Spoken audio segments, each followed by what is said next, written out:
Assalamualaikum warahmatullahi wabarakatuh. Hai, kenalin, kami dari kelompok 2. Di sini kami akan mempresentasikan tentang teks cerita sejarah. Sebelumnya, yuk kita kenalan dulu dengan anggota dari kelompok 2. Masuk pada poin 1. Apa sih bedanya cerita fiksi dan non-fiksi? Kata fiksi berasal dari bahasa Inggris yaitu fiction, yang artinya rekaan atau hayalan. Fiksi adalah sebuah prosa naratif yang sifatnya imajinasi atau karangan non-ilmiah dari penulis dan bukan berdasarkan kenyataan. Dengan kata lain, fiksi tidak terjadi di dunia nyata dan hanya berdasarkan imajinasi atau pikiran seseorang. Namun, meskipun hanya hayalan, cerita fiksi ini masih tetap masuk akal. Contoh, cerita fiksi novel, cerpen, dan dongeng. Ada juga cerita fiksi yang terdapat dalam dunia seni, yaitu sinetron, drama, telenovela, film komedi, dan lain-lainnya. Cerita non-fiksi. Cerita non-fiksi merupakan sebuah teks yang dibuat dengan berdasarkan kenyataan yang benar adanya, realita, tanpa unsur mengada-ngada, atau dengan hal yang benar terjadi di dalam kehidupan. Karangan non-fiksi ini berupa misalnya buku ilmiah, artikel, tesis, skripsi, dan juga laporan serta masih banyak lagi. Masuk ke poin 2. Jelaskan ciri-ciri teks cerita sejarah.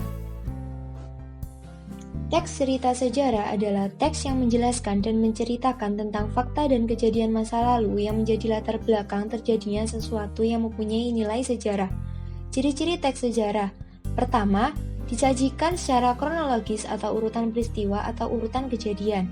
Kedua, bentuk teks cerita ulang atau bisa dikatakan dengan recount text. Ketiga, struktur teksnya orientasi, urutan peristiwa, dan reorientasi. Keempat, sering menggunakan konjungsi temporal. Kelima, isi di dalam teks cerita sejarah berupa fakta-fakta. Poin 3. Jelaskan kaidah kebahasaan cerita sejarah. Berikut ini ciri kaidah kebahasaan yang terdapat di dalam teks cerita sejarah. Yang pertama, pronomina atau biasa disebut kata ganti. Pronomina adalah kata yang dipakai untuk menggantikan benda dan menamai seseorang atau sesuatu secara tidak langsung. Pronomina dibagi menjadi 5, yaitu yang pertama, kata ganti orang pertama tunggal, contohnya saya, aku, dan beta. Yang kedua, kata ganti orang pertama jamak, contohnya kami dan kita. Yang ketiga, kata ganti orang kedua tunggal, contohnya kamu, engkau, anda, dan kau. Yang keempat, kata ganti orang kedua jamak, contohnya kalian. Yang kelima, kata ganti orang ketiga tunggal, contohnya dia, ia, dan beliau. Yang keenam, kata ganti orang ketiga jamak, contohnya mereka. Dan yang kedua ada frasa adverbal. Frasa adverbal adalah kata yang menunjukkan kejadian atau peristiwa waktu dan tempat. Contohnya, Ronggolawe diangkat menjadi adipati di Tuban. Yang ketiga ada verba materi. Verba materi adalah kata yang berfungsi untuk menunjukkan aktivitas. Contohnya adalah menulis, menyapu, memakan, dan lain-lain. Yang keempat, ada konjungsi temporal. Konjungsi temporal berfungsi untuk menata urutan dan peristiwa. Poin 4. Jelaskan dan berikan contoh frasa nominal, frasa verbal, frasa adverbia, konjungsi temporal, verba material, verba mental, kalimat deskriptif, kalimat imperatif, dan kalimat interrogatif. Frasa nomina. Frasa nomina adalah kelompok kata benda yang dibentuk dengan memperluas sebuah kata benda. Nah, frasa nomina ini dibedakan menjadi 3. 1. Frasa nomina modifikatif, 2. Frasa nomina koordinatif, 3. Frasa nomina apositif. Frasa nomina modifikatif adalah kelompok kata benda yang memberikan batasan pada penjelasan kata bendanya. Contoh dalam sebuah kalimat, semua keluarganya tinggal di rumah mungil itu. Nah, di sini frasa nomina modifikatifnya itu adalah rumah mungil.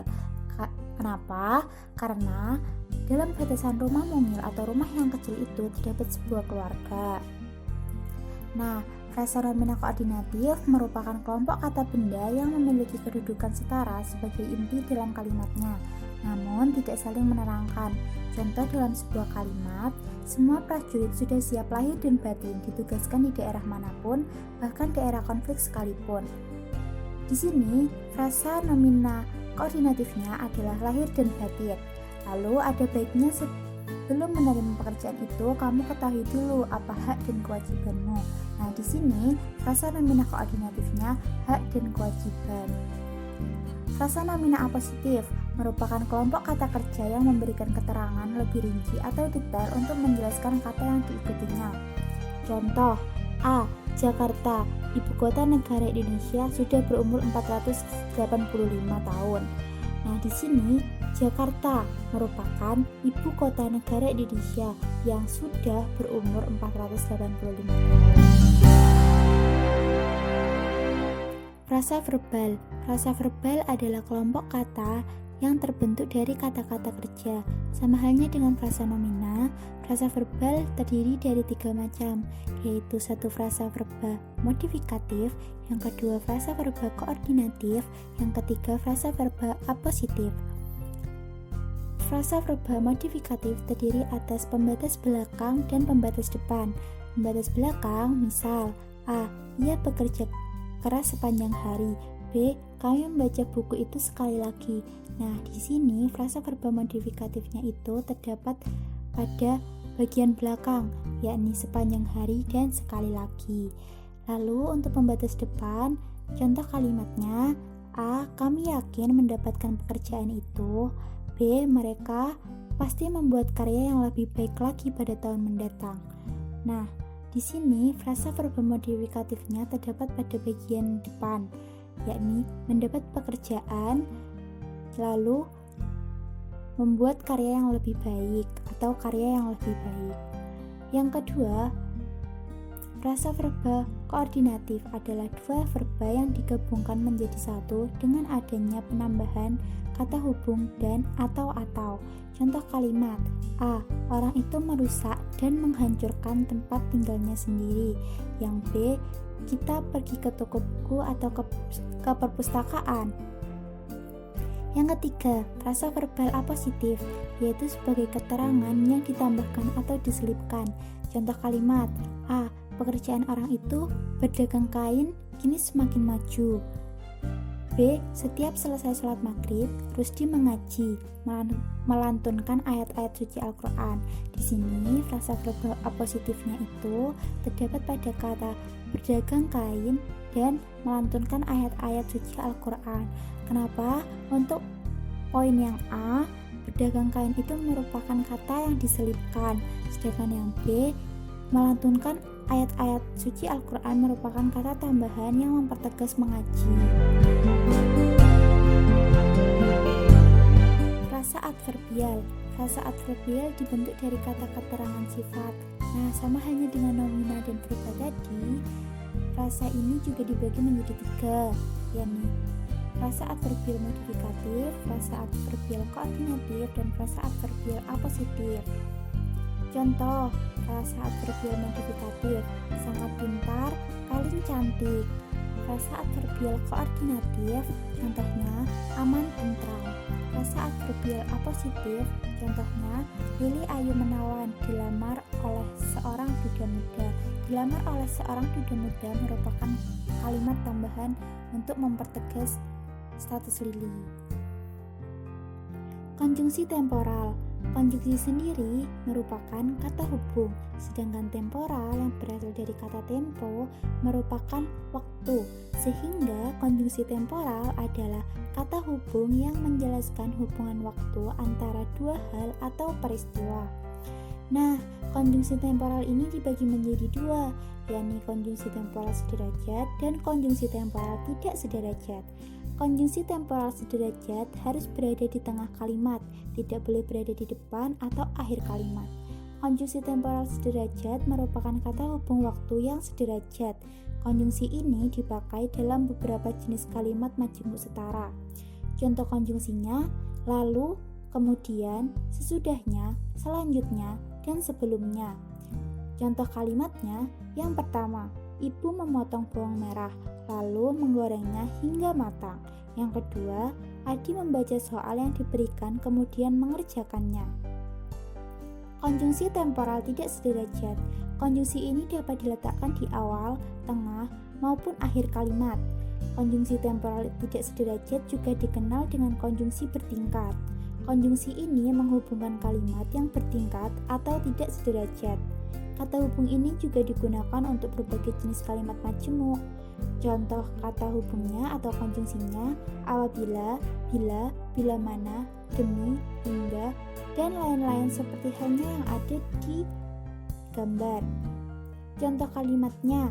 Yang pertama, ibu menyuruh Adi untuk mengangkat pakaian apabila hujan turun.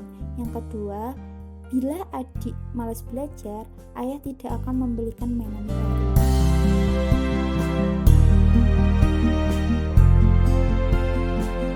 Verba material. Verba material adalah kata kerja yang berimbuhan yang mengacu pada tindakan fisik yang dapat dilihat secara nyata oleh partisipan yang melakukan sesuatu. Contoh katanya menari, mengendarai, memukul, membaca, dan menulis. Verba mental. Kata kerja mental atau kata kerja behavioral adalah kata kerja yang mengekspresikan sebuah reaksi atau respon seseorang terhadap suatu tindakan, kondisi, atau pengalaman. Dapat dikatakan bahwa kata kerja mental menyatakan sesuatu yang dipikirkan atau dirasakan oleh tokoh. Contoh katanya, sedih, yakin, menghormati, ikhlas, memahami, senang, dan putus asa. Kalimat deskriptif. Dalam Kamus Besar Bahasa Indonesia, deskripsi sendiri memiliki arti pemaparan atau penggambaran dengan kata-kata secara jelas dan terperinci. Jadi, kalimat deskripsi merupakan kumpulan kata-kata yang membentuk kalimat dan memiliki isi sebuah pemaparan. Contoh, cicak dianugerahkan kemampuan untuk memutuskan ekornya pada saat dirinya merasa terancam. Yang kedua, ikan paus pembunuh bercorak hitam dan putih di sekujur tubuhnya. Di sini, di kalimat pertama, dijelaskan bahwa cicak itu memiliki keistimewaan saat menemui musuhnya atau merasa terancam. Nah, di kalimat kedua itu dijelaskan secara rinci bahwa corak tubuh ikan paus itu hitam dan putih.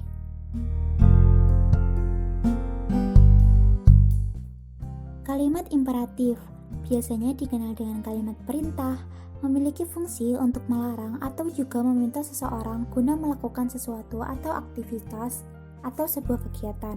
Contoh, tolong sampaikan salamku untuk dia.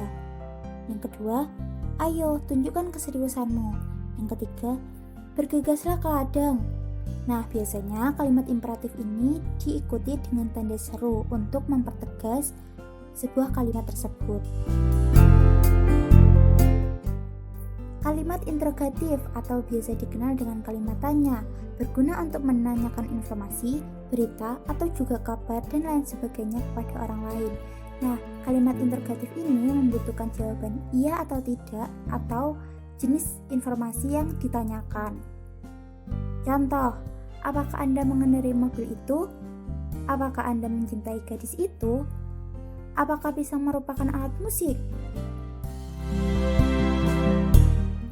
Mengapa Anda bolos sekolah? Mengapa Anda absen hari ini? Di mana Anda pergi bolos sekolah? Kapan Anda makan di warung ini? Sekian dari kelompok kami, kurang lebihnya mohon maaf. Yang sebesar-besarnya, wabillahi taufiq wal hidayah. Wassalamualaikum warahmatullahi wabarakatuh.